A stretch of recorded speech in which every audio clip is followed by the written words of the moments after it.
എല്ലാ ഭക്തജനങ്ങൾക്കും കതിർവേൽ മുരുകൻ യൂട്യൂബ് ചാനലിലേക്ക് ഒരിക്കൽ കൂടി സ്വാഗതം. 2024 പുണർതം നക്ഷത്രത്തിന്റെ ഫലങ്ങളാണ് ഞാൻ പറയാൻ പോകുന്നത്. നമുക്കറിയാം പുണർതം നക്ഷത്രത്തിന്റെ ഒത്തിരി കാര്യങ്ങളുണ്ട്. അപ്പം 2024 സംഭവിക്കുന്നതും സംഭവിക്കാൻ പോകുന്ന കാര്യങ്ങളാണ് പറയുന്നത്. 2024 പുണർതം നക്ഷത്രക്കാർക്ക് വലിയ ഒരു ഭാഗ്യങ്ങളാണ് വരുന്നത്. വലിയ ഭാഗ്യങ്ങൾ എന്ന് വെച്ചാൽ സാമ്പത്തിക ലാഭം. അതായത് നിലവിലുള്ള സാമ്പത്തിക പ്രശ്നങ്ങൾ മാറി, സാമ്പത്തിക നഷ്ടങ്ങൾ മാറി, സാമ്പത്തിക ലാഭം.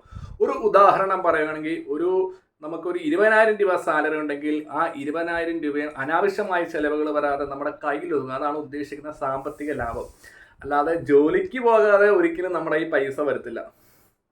അങ്ങനെയാണെങ്കിൽ ചില യന്ത്രങ്ങളും കാര്യങ്ങളൊക്കെ പരസ്യം കാണിക്കുന്ന കാണാം. നമ്മുടെ ഇത് 45 ദിവസത്തോളം ഈ ലക്ഷ്മി കുബേര യന്ത്രം വെച്ചാൽ പൈസ വരും. അങ്ങനെയല്ല, നമ്മൾ ജോലിക്ക് പോകുമ്പോൾ നമുക്ക് പൈസ ഉണ്ടാകും. സാമ്പത്തിക നഷ്ടം മാറി സാമ്പത്തിക ലാഭമാണ് ഈ പറയുന്ന യന്ത്രങ്ങളും കാര്യങ്ങളൊക്കെ ഉദ്ദേശിക്കുന്നത്.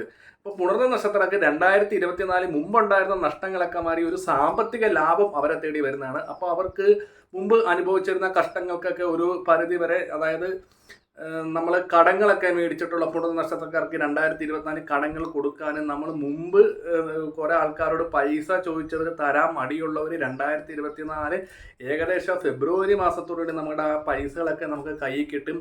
ഒപ്പം തന്നെ വീട് പണിക്ക് പൈസകൾ മേടിക്കാനുള്ള പുണർ നക്ഷത്രക്കാർക്ക് വീട് പണിയൊക്കെ ശുഭകരമായി നടക്കും. നമ്മൾ നാലാദിക്കിൽ നിന്നും ചോദിച്ച ആൾക്കാരൊക്കെ നമ്മുടെ കയ്യിൽ നിന്ന് പൈസ കൊണ്ടുത്തരും.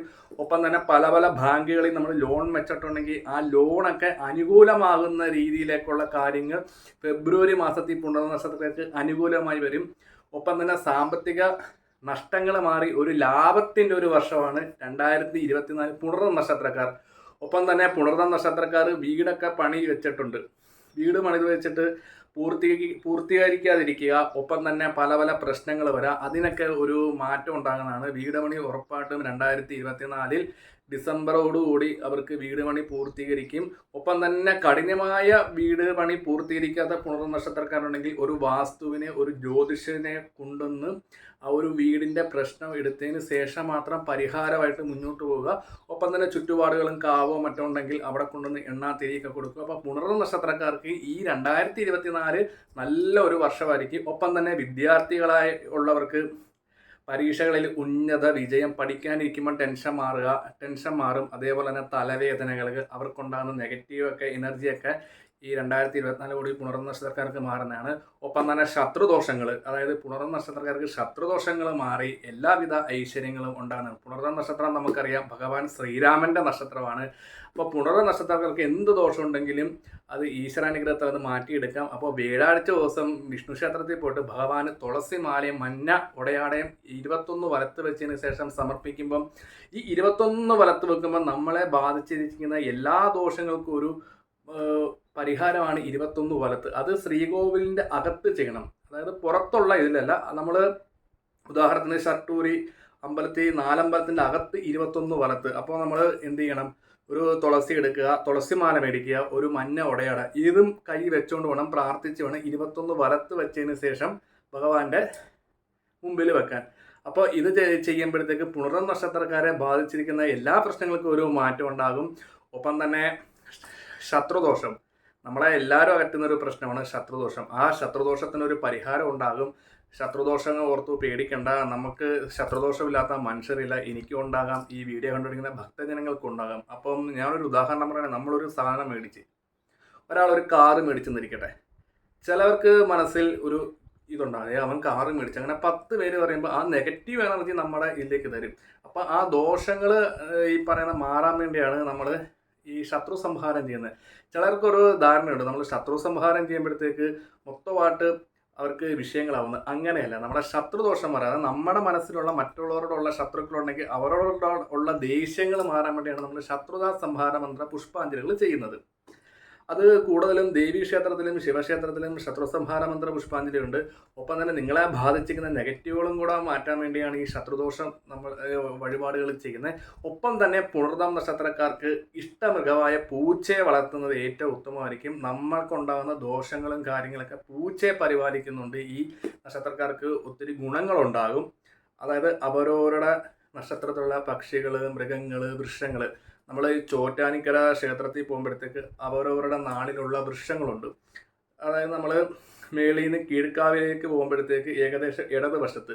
അപ്പം ചില ഭക്തജനങ്ങൾ, അറിയാവുന്ന ഭക്തജനങ്ങൾ അവരോട് വൃക്ഷത്തിൻ്റെ ചോട്ടി വെള്ളം ഒഴിച്ച് 7 വലത്ത് വെക്കാറുണ്ട്. അപ്പം അവരവരുടെ നാളിലുള്ള വൃക്ഷങ്ങളെ പക്ഷിമൃഗാദികളെ പരിപാലിക്കുമ്പോൾ നമ്മുടെ ജാതകത്തിലുള്ള ആയുസ്സും ഇല്ലെങ്കിൽ സൗഭാഗ്യങ്ങളും എല്ലാം വർദ്ധിക്കുമെന്നാണ് ആചാര്യന്മാർ പറയുന്നത്.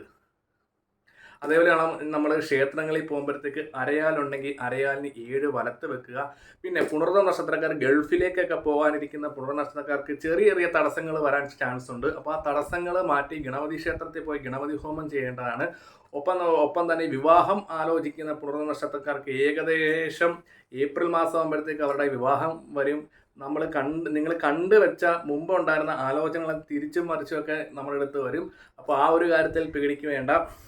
പിന്നെ പുണർനക്ഷത്രക്കാർക്ക് ഏതെങ്കിലും ഈ രീതിയിലുള്ള അസുഖങ്ങളോ മറ്റുള്ള കാര്യങ്ങളോ ഉണ്ടെങ്കിൽ ഉടൻ തന്നെ ആശുപത്രിയിൽ പോയി ഡോക്ടറെ കണ്ടാണ് അസുഖം വെച്ചോണ്ടിരിക്കരുത്. നമ്മൾ മന്ത്രവാദത്തിൻ്റെ ഒന്നും പുറകെ പോയി അസുഖം മാറി ചരിത്രമില്ല. ഒപ്പം തന്നെ പുണർദം നക്ഷത്രക്കാർക്ക് നല്ല സൗഭാഗ്യങ്ങൾ വരുന്നതാണ്. ആരും ടെൻഷനും കാര്യങ്ങളൊന്നും എടുക്കേണ്ട. ഒത്തിരി കമൻറ്റുകൾ വരും, പുണർദം നക്ഷത്രം മോശമാണ്, എനിക്ക് ഭയങ്കര ദുരിതമാണ്, എനിക്ക് ഭയങ്കര പ്രയാസങ്ങളൊക്കെയാണ്, പുണർദം നക്ഷത്രം കൊള്ളത്തില്ല. നമ്മൾ ഏത് ഈശ്വരനെയാണോ വിളിക്കുന്നത് ആ ഉപാസനാമൂർത്തിയെ ശക്തി പ്രാപിച്ച് വിളിക്കുക. നമ്മുടെ പ്രശ്നങ്ങളും നമ്മുടെ ഈശ്വരൻ മാറ്റിത്തരുന്നതായിരിക്കും. ഒപ്പം തന്നെ 2024 പുണർദം നക്ഷത്രക്കാർക്ക് എന്ത് ദോഷമുണ്ടെങ്കിലും നിങ്ങൾക്ക് ഏത് ഈശ്വരനാണോ വിശ്വാസമുള്ള ആ ക്ഷേത്രത്തിൽ പോയി നമ്മുടെ കഷ്ടകാലങ്ങളും പ്രശ്നങ്ങളൊക്കെ ഈശ്വരനോട് പറയുക, ഈശ്വര നാമങ്ങൾ ജപിക്കുക. ഒപ്പം തന്നെ നമ്മുടെ ശരീരത്തെ നെഗറ്റീവ് എനർജി മാറാൻ ക്ഷേത്രത്തിൽ പോകുമ്പോൾ അരയാലുള്ള ക്ഷേത്രത്തിൽ 7 പ്രദക്ഷിണം വെക്കുമ്പോൾ തന്നെ നമ്മുടെ മനസ്സിനൊരു ശാന്തമാണ്.